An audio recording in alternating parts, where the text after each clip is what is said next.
Coming in at number 18 and surprising absolutely no one is the Bug type. Bug types tend to be really limited in a competitive sense. A lot of times they have really low stats as they tend to evolve at low levels in game. Sometimes. But more often than not, bug types tend to only be used at the beginning of your game and nowhere else, especially not competitively. As I mentioned, their low stats play a part in that, but so do their battle properties. Bugs are resisted by far too many types for their stab move pool to be effective at all. U-turn is really the only attacking bug move I see often, and its advantages aren't due to its typing.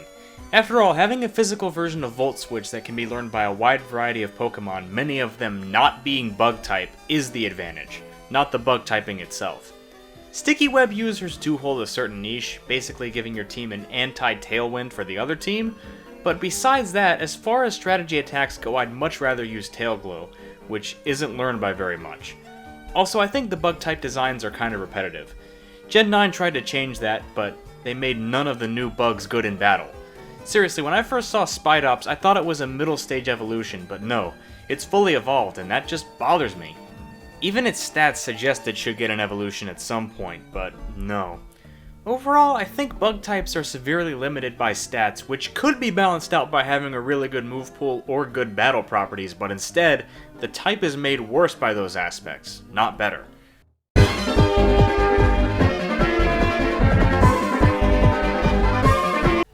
For me, the Rock-type Pokemon that represents everything I dislike about the type is Cranidos. It's an extreme example, sure, but overall it represents the larger problems I have with the type.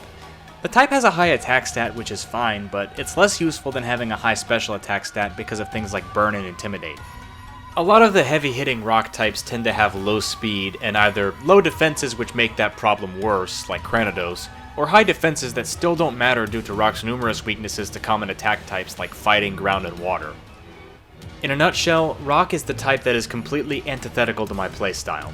Those with different playstyles might like using rock types more, but I have so many difficulties whenever I use rock types. Almost everything on my team has to be built around its weaknesses. In short, its weaknesses are the hardest for me to deal with. My beef with this type has more to do with it being a me thing than this type actually being a weak type. But its stats and battle properties are so unbalanced that for most rock types to be usable, they have to be given a broken ability or stats that make up for their lack of usability otherwise. And dual typings almost always make this type worse, since rock's weaknesses are fairly common. Being paired with another type means there's a good chance it might have 2 quad weaknesses. In fact, there are only 5 types that when paired with rock don't result in it having at least 1 quad weakness. While I do acknowledge that the rock type is a stronger type than bug, it is personally the most difficult type for me to fit onto a team.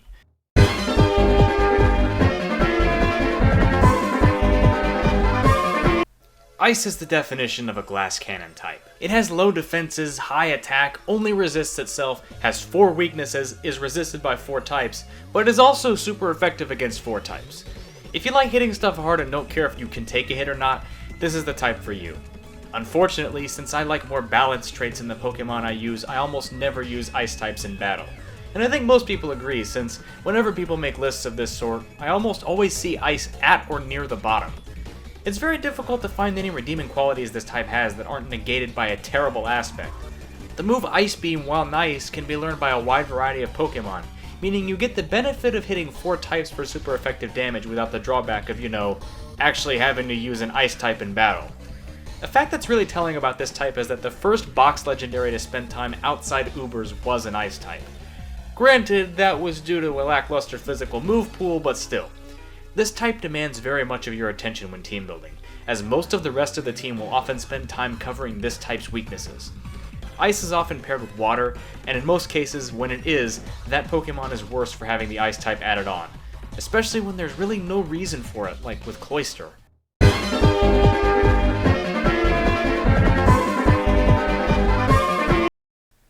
This section of the video is going to sound a lot like me being butthurt, but I promise there's a point to this. I was in middle school when the fairy type was added into the game, and even then I could see through the battle properties they gave this type. They tried to nerf dragons, but instead, in the process, created a type with more overpowered battle properties than dragons. And yeah, I will agree, Dark needed another weakness, and Poison needed another type to hit super effectively, but what I have a problem with is the lore reasons for Fairy being super effective against and immune to dragons. In my opinion, Game Freak misdiagnosed why the Dragon type was considered overpowered in Gen 5. Dragons weren't overpowered due to their battle properties. In fact, they might be the second worst offensive type in terms of battle properties, as dragons only hit one type super effectively, and it's Dragon. Giving it another weakness and a type immune to it only makes that problem worse, and there's also not great reasoning lore-wise for that to be the case.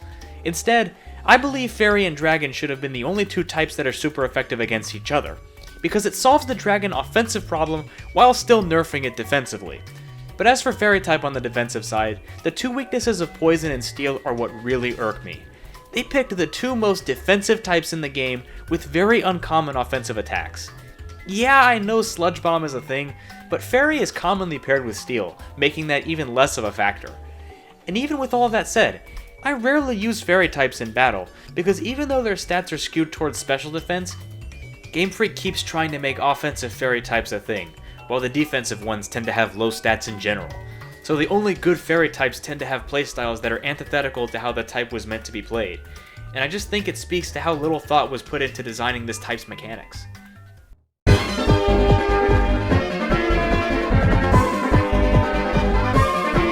The normal type is one that I almost have no opinion on. I don't use normal types very often, but I also don't completely despise this type like some others do. Offensively, its battle properties are terrible. It's resisted by two types, ghosts are completely immune, and normal is super effective against zero types. Defensively, it's sort of good, being weak to only fighting, and being immune to ghost type attacks. It has balanced stats, which is nice, but since they tend to be low in general, that fact sort of loses its luster. Normal types are just the middle of the road. There's a few good aspects, but those aspects aren't super great, and there's a few bad aspects, but those bad aspects aren't completely terrible. The one thing that's really terrible about this type are the dual typings, since all they really do is give that Pokemon an extra weakness to fighting, which hurts more than the ghost immunity helps.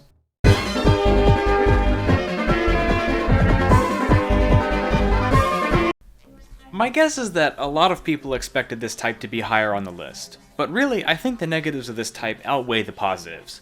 From time to time I do use electric types, but it's mostly for their defensive potential rather than offensive potential, the way the type was designed for.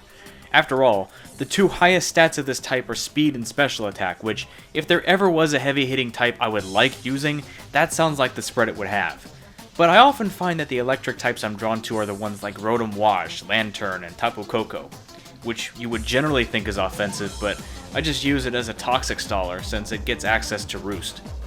Generally, the electric types that are more typical and fit the mold of what they were intended for, like Jolteon or Manectric, tend to have some other problem that prevents me from using them often.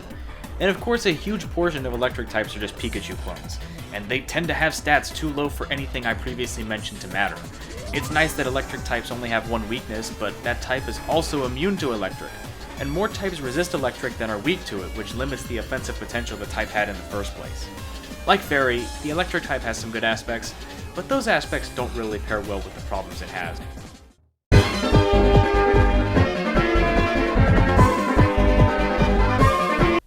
For someone who's just starting out with Pokemon, I would recommend using at least one fighting type Pokemon in your playthrough or competitive team.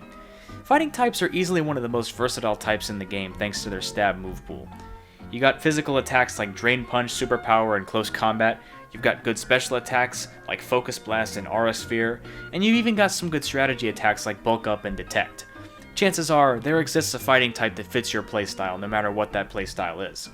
Offensively, their massive number of super effective hits make them formidable, given that they can outspeed the opponent, and the three weaknesses fighting types have can be worked around through proper team building. Fighting type attacks also tend to be good for type coverage, as quite a few Pokemon can learn at least one fighting type attack. If there's one gripe I have with the type though, and it's a big one, it's that while their battle properties and move pools support diverse playstyles, most fighting types have similar stat spreads, with specially based fighting types being almost non-existent. It sucks, but there's no all-powerful type, so some of them are going to have spreads I'm not fond of. That's just the way it works.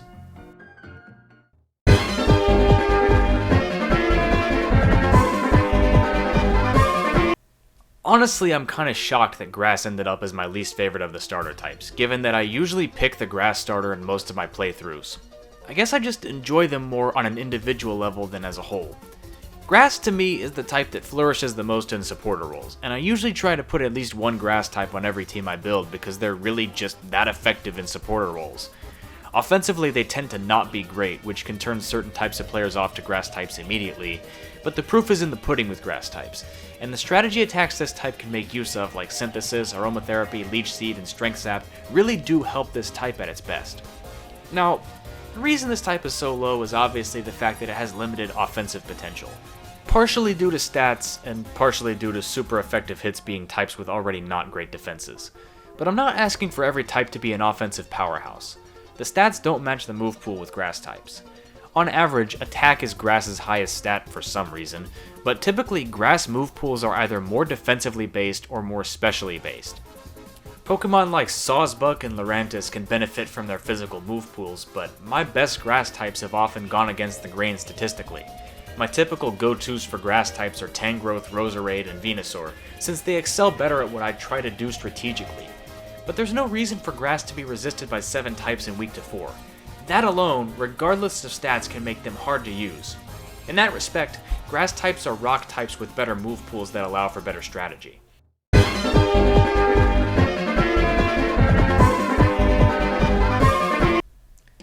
Fire can be a fun type to use when it works, but when it doesn't work, it really doesn't work.